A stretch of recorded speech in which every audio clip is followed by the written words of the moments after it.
أعوذ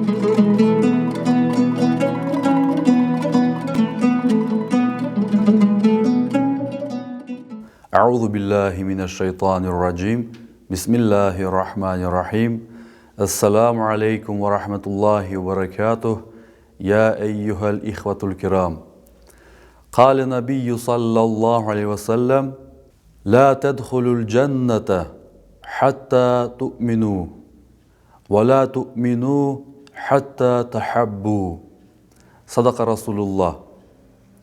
В своем изречении пророк Мухаммад, мир ему и благословение Всевышнего Аллаха, говорит следующее: «Не войдете вы в рай, пока истинно не уверуете, и не уверуете истинно до тех пор, пока друг друга не полюбите».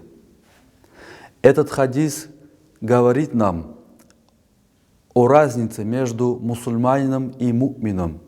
То есть мусульманин — это тот, кто покорился, а му'мин — это тот, который делает все и претворяет все, что принес нам достопочтенный пророк Мухаммад, мир ему и благословение Аллаха, искренне, чистой душой. И поэтому пророк Мухаммад, саллаллаху, подчеркивает следующее действие.